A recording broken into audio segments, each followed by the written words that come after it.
Daily Detroit is brought to you in part by Castalia Cocktails. Don't just drink cocktails, experience them. With matching scents and knowledgeable bartenders to guide you, it's a great experience. Try one of their pairings or feel free to go off the menu with an adventure for your senses. The menu both tells you how boozy a drink is, and there is a full non-alcoholic lineup. I know that's a big deal to people nowadays, taking care to give you a top-notch experience no matter how you'd like to drink. Whether it's the intimate indoor bar with less than 20 seats or the patio outside enjoying the best Detroit has to offer, Castalia is a great spot for a night out, a drink after dinner, or a date. They're open to all Wednesdays through Saturdays from 5 to 11 p.m. with the possibility for unique experiences for small groups anytime with a reservation. You can learn more over at CastaliaCocktails.com. That's CastaliaCocktails.com. Make sure to support the businesses that support us and stop on by.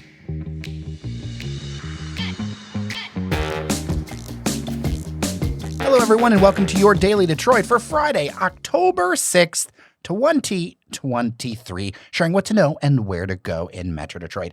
I am Jer Stays, and across the table from me in the North End is Devon O'Reilly. Great to be back in the studio with you, Jer. Always.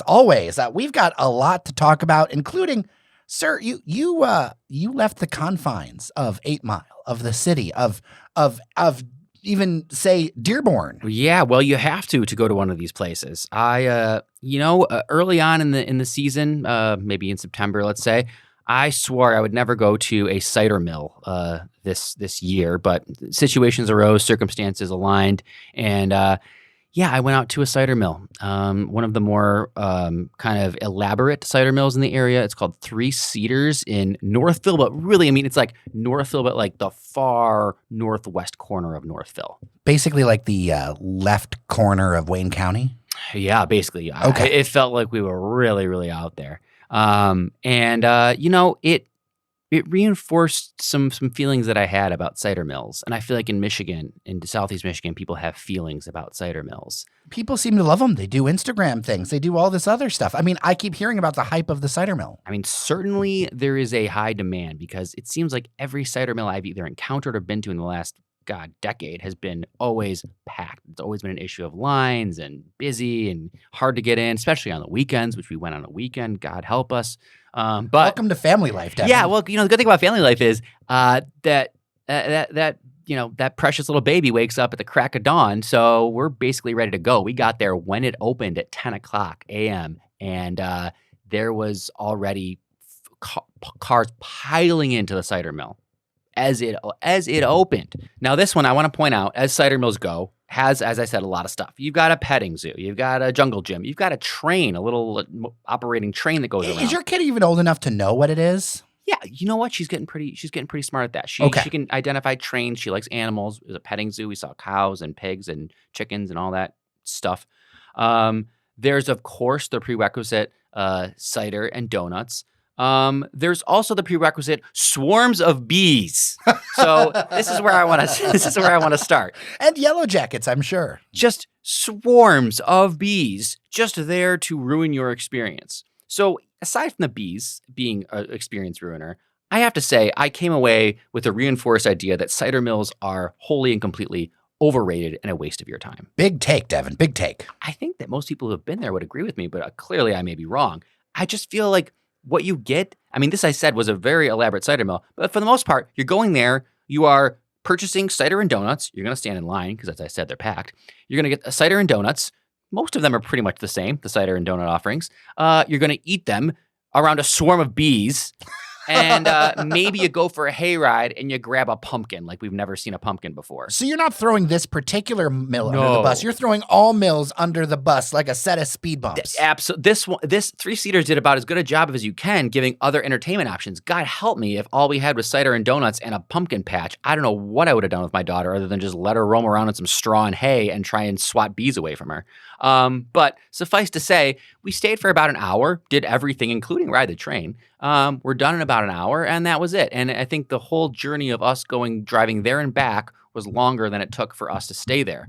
I just felt like this is completely overrated. Now, not to make this the only thing, But there are some cider mills that have booze that would have enhanced the experience. Some hard cider, some beer with your Maybe help you deal with it better. Yeah. Really, that's what it is. It's not an enhancement. It's a salve. Perhaps. So it would have helped, but places like that are few and far between. I mean, you think of Blake's, of course, but for me, someone, in Dearborn, Blake's is in Armada, I believe, and very far away. So now we're talking about an hour there and back. That's a real time suck. So I don't know, Jared. I don't know the next time I'll do a cider mill. I would rather just create a little cider mill in my backyard, and my daughter would be none the worse. I can bring my dog. That way, you know what? I'll put some pig ears on her if you want. There you go. Yes, and you can just be like pig, right? Pib or pig. Yes, we can. We have a pig. Jared, I want to shout out a great gift you got my daughter when she was first born was a giraffe, now called Giraffe. Aww. And it still sits in her room. So you've already made an impact in the animal department. I got to think back and go, you know what? The last time I went to a cider mill, so here's what got me about it was I didn't hit a lot of the bees, but it was all the haphazard parking because you're going all the way out from wherever you're coming from. At the time I was picking somebody up from like an outer suburb, then across the entire region.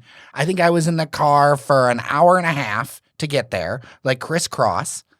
But the parking situation, because of the line and everything else, I'm sitting there going, is this an enjoyable experience? I mean, I had a great time once I got in there, but it was more of like a nice walk along a riverfront. I don't remember which one I went to. I think I went to Franklin. There's so many, but they're all so similar. Okay, listeners, I want to hear what you think. Are cider mills overrated? dailydetroit@gmail.com, 313-789-3211. Maybe a take that people agree with Devon on. We'll see. It's always a toss-up with us. So for me, I'm not going to do something somewhere I've been. I'm going to do something I noticed. All right. What have you observed? The other day, I heard none other than Dan Gilbert on the radio for an hour, stepping in for Paul W. Smith's Focus show on WJR. I would have liked to catch that. I didn't realize that was happening. I didn't either. I'll send you a link over Slack or whatever, but I am interested in this for a few reasons. Of course, Dan used to do this kind of stuff. Dan used to have a podcast, all that other stuff. This is a very visible step forward for him. He started to appear at more events. I got to say, his progress sounded amazing. Are we re-entering an era where Dan is visible again? Are we going to start to see that? There's a ton of things I'd love to ask Dan Gilbert about on this very show, but are we going to see that? And is that going to change the trajectory of things? Because he talked a lot about, he was, of course, very positive about various things happening, whether it's restaurants at the Book Tower. We're going to talk a little bit about Washington Blvd later in the episode. The draft was a really big deal, and about it being outdoors and downtown and all that other stuff. Something I've learned over the years is that leadership and vision really matter. And in a lot of ways, when it comes to a lot of new things in Detroit, Dan has been that vision. Other people carry it out, but there's something about the guy at the top. And, if there's anything that I would say is a criticism of some elected leaders is that, and this is across the state, there isn't much vision. It's like, well, what can we afford to do? Or what can we do here? What opportunity comes up that I can try to get a hold of, as opposed to, you know what? I want to go in this direction and we want to do this stuff. And I'm sure that he's been active behind the scenes. I can't imagine he isn't, but to be visible, I think changes the game. What do you think, Devon? Yeah, I think he's certainly a visionary. Say what you want about him, but he is certainly a visionary. And then, like you said, he's an unabashed cheerleader for the city of Detroit. He's a forever optimist, which I of course appreciate, especially about Detroit. And we've talked about this before in general and more specific circumstances, but it's Detroit. Detroit is better off when Dan is involved and engaged, and for nothing else but that he himself, you talk about moving the needle. Dan is the needle. So if he decides to take on a project, to develop something, to invest in something, there doesn't need to be checks and balances. And what do we always say? How slow does the city move? How slow do academic institutions move? I mean, these are just like plodding. The state of Michigan, nothing against them specifically, but they just move so slow and bureaucratically. And Dan doesn't have to do that because the almighty dollar always wins, and he can throw a nearly unlimited amount of sum of money at something to make it happen. And that alone gives me reason to be optimistic about him getting more involved. How many years did you and I deal with something like Skipper's Rule or whatever, where it's like, someone has a rendering, who knows it'll happen? You and I both went through decades of this. And what is it usually? Well, they're looking to secure funding. They're still trying to secure funding. They're still trying to blah, Number blah, blah. one rule, if a development hasn't happened yet, there's no money. Right. Number one rule, they just don't have the money. Dan Gilbert lives in a world where there isn't a need to secure funding. He is the friggin' funding. His mouth writes checks that he can cash, which a lot of developers just can't. He's got an outsized ability to do that.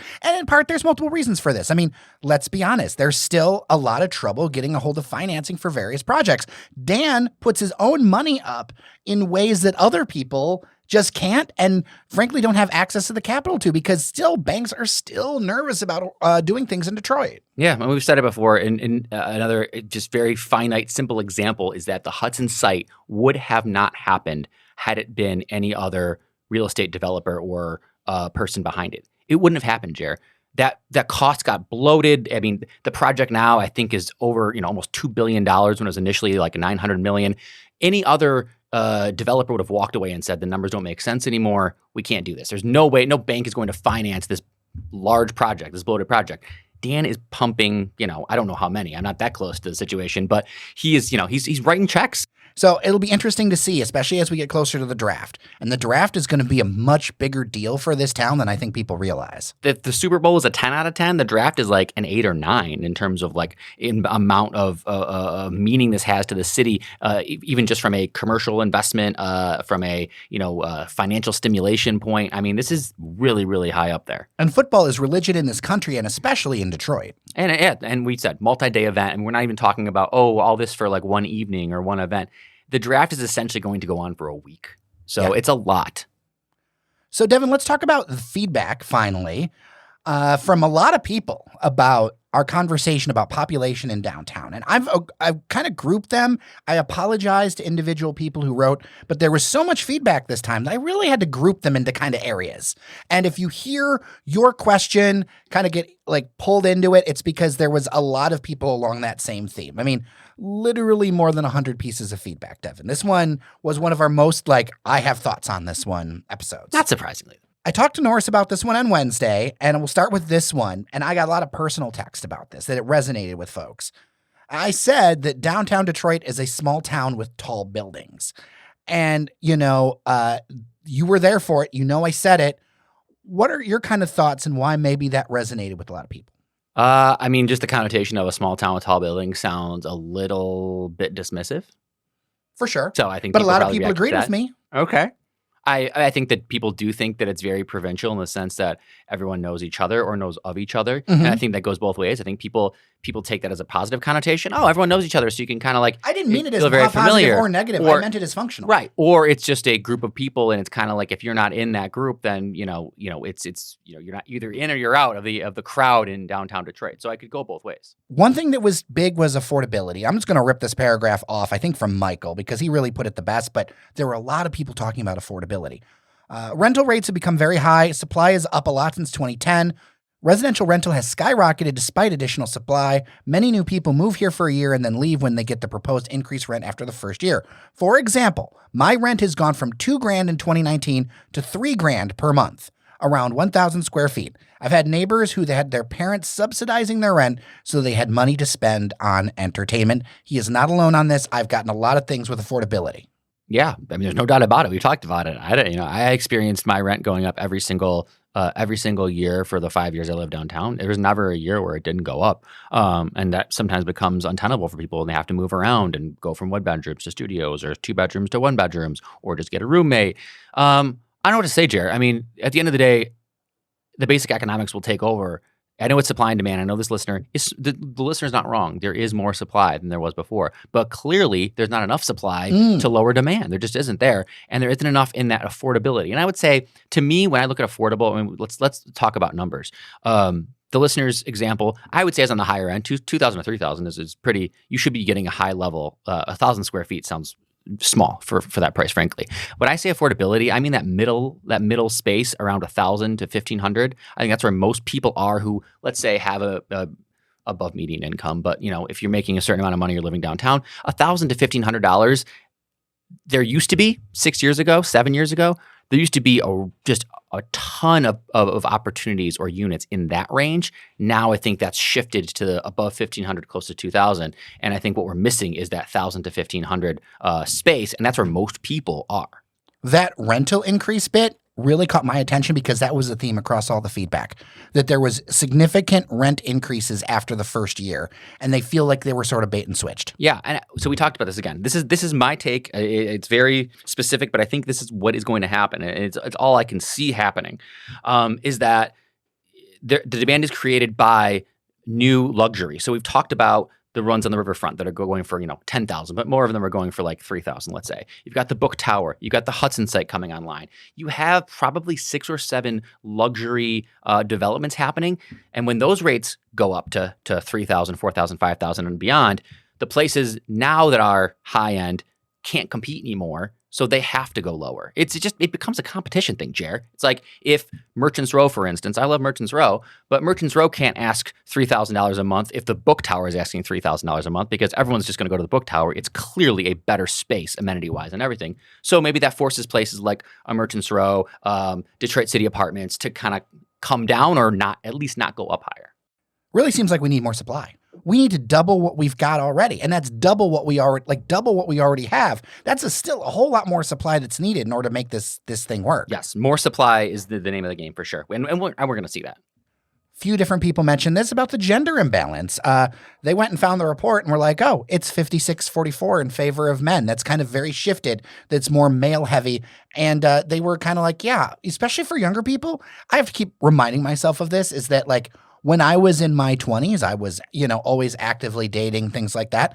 And I think that's part of city life, is like dating and those kind of things. And if you're in that age group, which I think that a lot of the people who sent that in are, I get the frustration. I don't have many other comments about that, except I would open the floor to others, especially women, about moving downtown. Well, I'll just only just to say that it is frustrating, and obviously that's out of balance with the rest of the just general population. I think Michigan is over 50% women, so that's certainly out of balance. And yeah, you're right. I think, is the question safety? I would guess my hypothesis might be it has something to do with safety. I do think a lot of people who live downtown, just because of the lifestyle, are single or at least not married, and that usually a lot of people living on their own. So I don't know what the issue is there, but that's not good. That needs to be balanced a little bit more. And then finally, another theme was parking costs and additional auto costs, whether it's insurance, parking, all those other things. That's something that's got to get addressed. I mean, there are reasons why parking's so expensive in Detroit, and Detroit doesn't build municipal garages like other places, right? Because they enable economy with private investors to do these lots where they make money instead of competing with them and lowering those prices, right? Because it is cheaper to park in Royal Oak or Ferndale or whatever. And that was a fair point. I don't really know what to say about that. And then, of course, auto insurance, again, that's a bigger issue. Well, as someone who parks downtown almost every day, I think that there's also an issue of availability. More and more what I'm seeing downtown is the street parking get carved out into different zones, 30-minute zones, 15-minute zones, no parking, loading vehicles only. And what happens is, to me, let's say there were 5,000 street parking spaces available downtown 5 years ago. I think there's probably 2,000 now. It's slowly, and I see this every day, they're slowly kind of shrinking out the available street parking, forcing people into lots and forcing people into garages. And you really have to look hard, because there is affordable parking downtown. I will tell you, some of those surface lots, if you're willing to park 4 blocks away, 5 blocks away, you can park for $5 for the day. You can park for $10 for the day. But you got to really seek those out. You got to know where they're at. And sometimes you got to haggle with the guy there. Yeah. I will see more I think there will be more use of the queue line parking, and then that mode for people coming in. As far as living there, I think the other issue is that some people feel like an additional fee of $200 or $300 a month for a parking spot from their landlord feels like a de facto rent increase. Yes, I 100% agree and commiserate with that. It's like if you're already paying $1,800 a month or $2,000 a month to live in a building, and then they want to hit you for another $300 to park in the building, it's almost like, that's what the money's for. I'm paying this much to live in this building. I assume I have a parking space. I think that's a question to raise. I think we want to have some of the people from downtown and some other folks, developers on. I think we're going to directly head on address that affordability issue because that was the big thing. Real quick, Washington Boulevard is going under an overhaul. On social media, a lot of people, and understandably so, were upset to see some trees start to come down. If you don't know what's happening, totally get it, right? People love trees. But this has been in the works for months. I think first I heard about it was back in May, is that they're going to be redoing the boulevard there. They're taking out a number of trees to open it up, clear it out so the mature trees have a chance to grow, but then also add pathways and flowers and things like that. As somebody who has seen a lot of iterations of Washington Boulevard, when I was a kid, it had the bars along the top of it. I remember crossing the streetcar tracks with my dad on his way to go paint offices. Washington Boulevard has tried to figure out what works for a long time, and I think this doesn't quite work with everything. What's going on, or like what's there now with just stands of trees doesn't quite work. But like I was down there today. I think the thinning out looks nicer. It allows a little bit more light in. It'll be interesting to see what the final design is. So far, I've been really impressed with all of the infrastructure improvements that downtown does for walkability and things like that. So to me, there's two reasons behind this.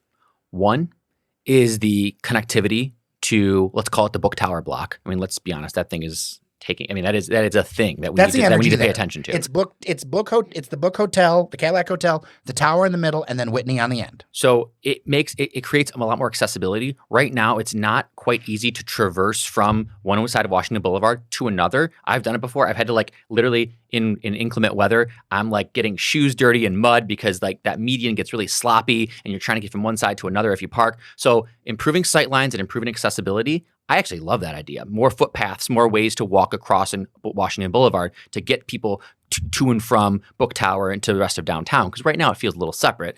And then, of course, the second to me is safety. And I think that, a lot of these trees, although nice in a lot of ways, they create a lot of darkness and density at night. There's poor lighting right now in that area. And so you have really dark spaces. And when you have people living there, people walking their dogs at night, we talked about people feeling safe downtown, people having to walk their dogs, let them go outside on Washington Boulevard. It creates a little bit of a potentially dangerous scenario, and I think removing some of those trees creates more light, creates more visibility, and I think visibility and sightlines are probably a big reason why this is happening. And to be clear, this has gone through the historic process. This has gone through the city process. The city's horticulturist signed off on this to try to improve these mature trees because you can't plant, like, one criticism, and I think it's a fair one, of some of the stuff with like Hans Farms out on the east side. When their trees are so close together, they crowd each other out. Like that's just like a nature thing. And so I think they were a little bit too tightly packed when they were put in there. And historically, there were paths and things in that area. That was more of a shopping district promenade. And there's actually desire paths that were cut in. If you don't know what that is, that's when a path appears because people keep walking through it. There are desire paths that are cut through there because people are trying to get to different places. And I think long term, this will be better. But I do understand the fear about trees. I love trees. I'm always sad when a tree goes. But I also think that there's got to be some balance here. And there's not that much historic or legacy to hold on to here because if you've been here a while, you know this boulevard's tried to shake the 8-ball on like design and make it work for a while. I hope this one sticks. I also understand the skepticism because we have tried so many things. Yeah, but we're at an inflection point a little bit, like I said, like we've said with the development that's happening along Washington Boulevard. So, I mean, at the end of the day, we've shaken the 8-ball. This seems like our best chance at doing something really impactful on Washington Boulevard. And again, if it's done in the right way, I know that you see a headline saying you're removing trees. I understand why people are a little kind of like... I don't understand the visual because it goes around, even though these things were in process for a while. Something that I've learned, as much as I'd like to think otherwise, is like visuals matter. And when you can have a rendering, a plot plan, a meeting, or whatever, but that visual hits and it changes everybody's mind. And that's just media. Like I don't have an answer for that to be like, oh, you should know ahead of time. Like people did cover it. Multiple outlets covered it. But there's only so much you can do in that situation. Devon, let's talk about you. I want to kind of not monopolize a little bit of time, but just mention that something near and dear to my heart is going on right now. And I think that some listeners might actually hopefully benefit from this. The Neighborhub program, which we've talked about on this podcast before, which is a partnership with the Chamber of Commerce and General Motors, is open for applications for its 6th year. So basically the gist here is any nonprofit or small business in Detroit, Highland Park, and Hamtramck is eligible to receive grants between $15,000 and $30,000. These are kind of no red tape type of grants. They are just straight grant dollars, not loans, just grant dollars. But you got to be improving something about your business, your organization, and you have to be addressing barriers in your neighborhood or your community. So whether that be access to transportation, fresh food, a gathering space, technology, you tell us what you need or what the issue is and how these grant dollars will address that. And we will see if we can get you those grant dollars. So applications are open. You can go to DetroitChamber.com/neighborhub to learn more, watch some videos, and apply. So this is the thing that you help administer. Like, this is one of your babies. This is one of my babies. I helped create this 6 years ago with General Motors and some folks at the chamber, and so I'm really proud that we've done this 6 years now. It's been incredibly successful. We've granted over 64 organizations and small businesses in the city grant dollars to help improve. We've got some amazing success stories. You can learn about some of them on the website. But yeah, shameless plug because we'd love to get more people to apply. People need to know about this, and there's really so little barriers on this grant. I promise you, I know people fill out grants. I know nonprofits are always saying that the process is so arduous. This is like a 2-page application. It's really simple. One of the things I love about doing this show is that we highlight people doing things, not just talking about things, not just opinions, but getting their hands dirty. And I'm glad to do this with you, Devon, because you're somebody who actually is making it happen, right? Like the programs that you're touching and doing.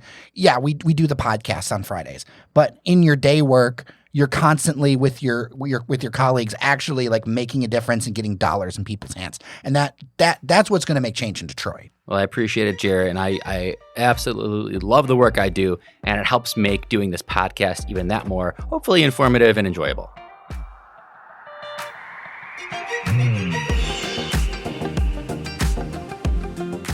All right, with that, I am Chair Stays. Thank you so much for listening to Your Daily Detroit. Feedback, as always, dailydetroit@gmail.com, 313-789-3211. And Devon O'Reilly, always good to see you. Great to be here, Jared. Always good to see you in person. We're gonna be and have seen a lot of each other in the last week, and more to come, right? All right, remember to follow us wherever podcasts are found. Remember that you are somebody, and we'll see you around Detroit.